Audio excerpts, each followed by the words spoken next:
vamos a ver el tema sobre propiedades y tratamiento de partículas, ¿no? Que es un tema muy importante, sobre todo porque hay muchas reacciones en la industria química y también en la industria de alimentos que implican conocer un poco sobre el tamaño de las partículas y la forma, bueno, más que todo el tamaño con el que estamos trabajando de las partículas.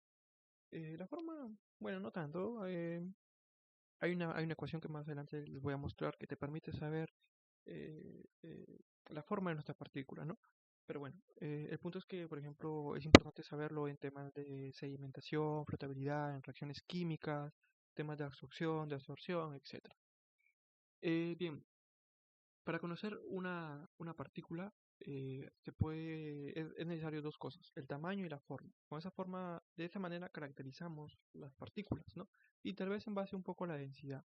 La forma de las partículas por lo general siempre se expresa en función de la esfericidad. Cuando una partícula es esfera, la esfericidad vale 1, pero cuando no lo es, pues eh, puede adquirir otros valores, ¿no? Que son menores de 1, lógicamente eso está claro.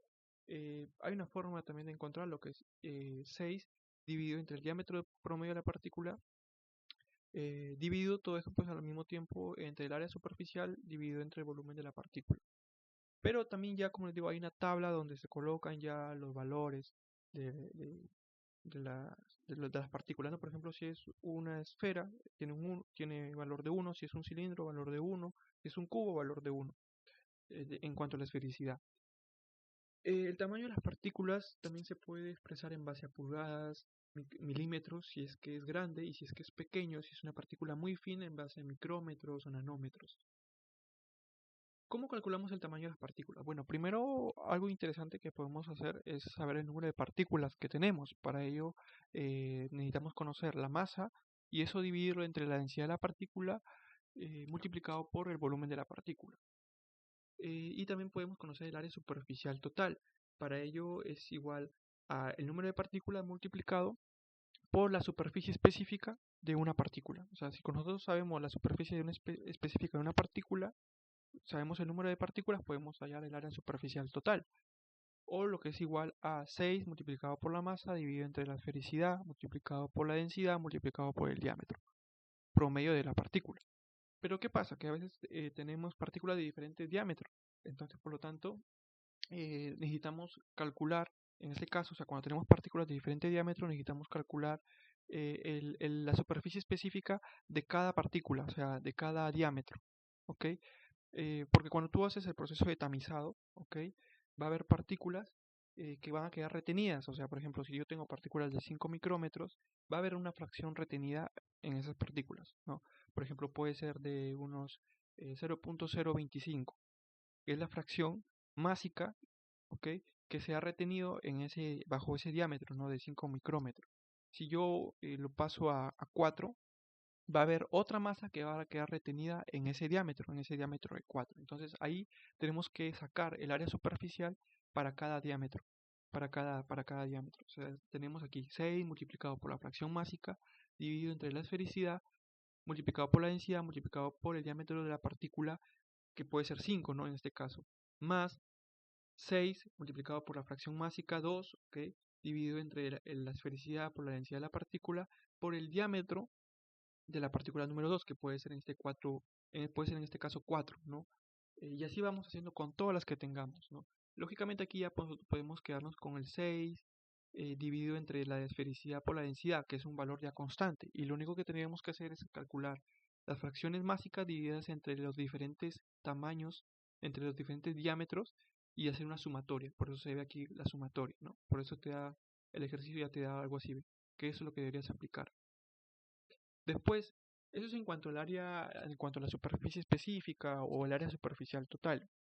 Pero en cuanto al tamaño de promedio de la partícula, es decir, su diámetro, hay varias formas de expresarlo. Se puede expresar como diámetro medio volumen superficie, que es esta fórmula que vemos aquí. ¿Ok? Ay, no, esta no, a ver. Ok, es esta fórmula que vemos aquí, diámetro medio volumen superficie, que es la que más se usa, que es 6 dividido entre la esfericidad por la superficie específica multiplicada por la densidad, ¿ok? La densidad de la partícula. Otra forma de expresarlo puede ser como diámetro medio aritmético, que es igual a la sumatoria del número de partículas multiplicado por el diámetro promedio dividido entre el número total de partículas. También tenemos el diámetro medio masa, ¿ok? Que no es más que la sumatoria de la multiplicación de la fracción másica por el diámetro promedio de las partículas y el diámetro medio volumen, que es igual a 1 dividido entre la sumatoria de la fracción másica dividido entre el diámetro promedio elevado al cubo, todo esto elevado a la 1/3. El volumen de la partícula de una mezcla se expresa de la siguiente manera, que es el volumen de partícula es igual al A multiplicado por el diámetro promedio de la partícula elevado al cubo. A no es más que el factor de forma de volumen. Para una esfera puede ser de 0.5236, para un cilindro corto de 0.785 y para un cubo es de 1. Eso es para hallar el volumen de una partícula en una mezcla. Y si tú quieres hallar el número de partículas, como les dije, cuando tienes diferentes diámetros, en este caso se tiene que aplicar lo siguiente, ¿no? Que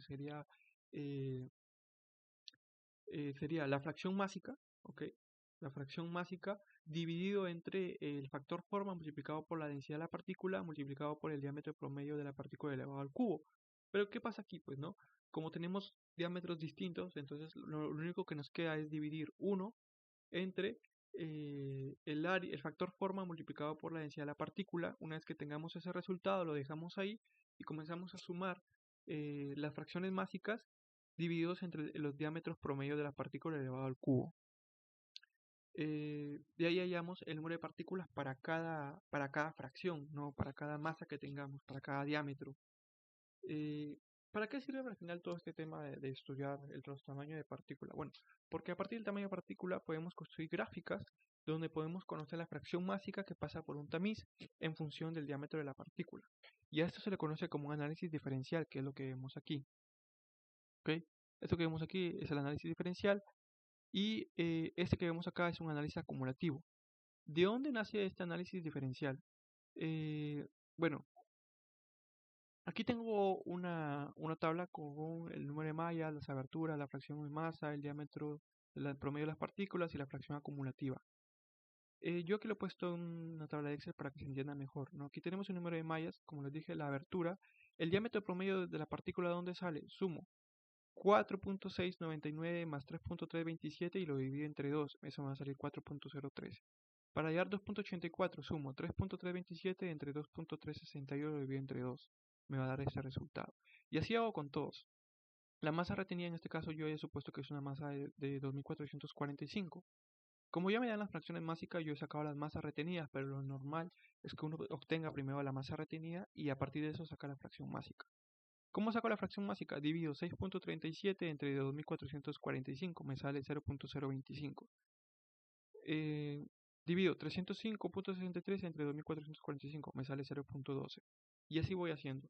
Se puede hallar en términos de fracción o de porcentaje. La acumulación de masa no es más que poner 0, ¿no? Pones 6.37, sumas con 305, te sale 367. 367, 784, sale 1151. Es como estadística, ¿no? Donde ves las tablas de frecuencia.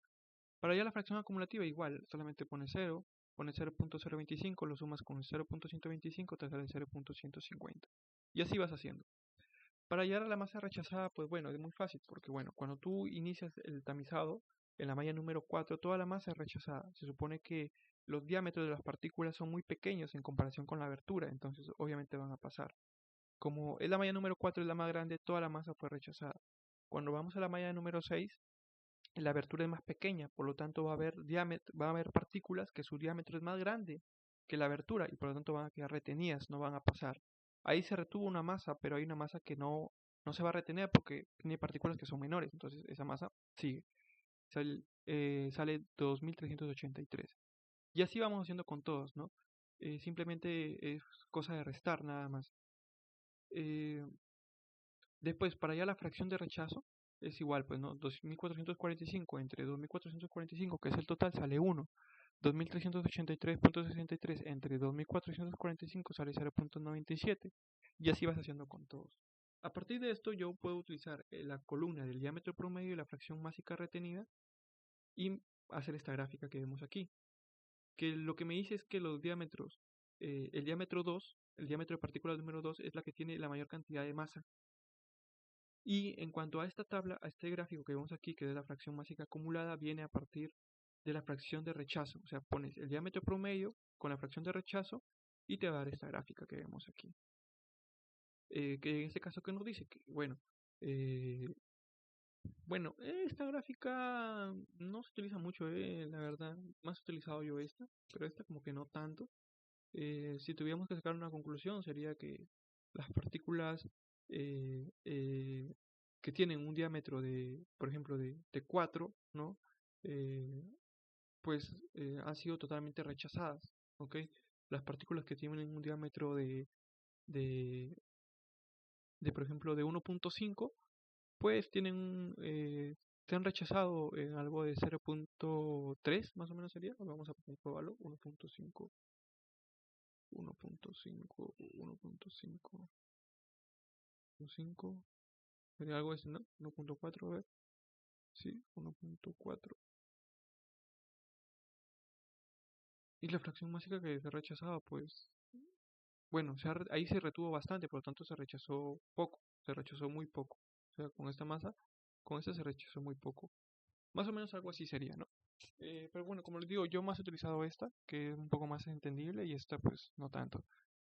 Y bueno, eso sería todo. Gracias.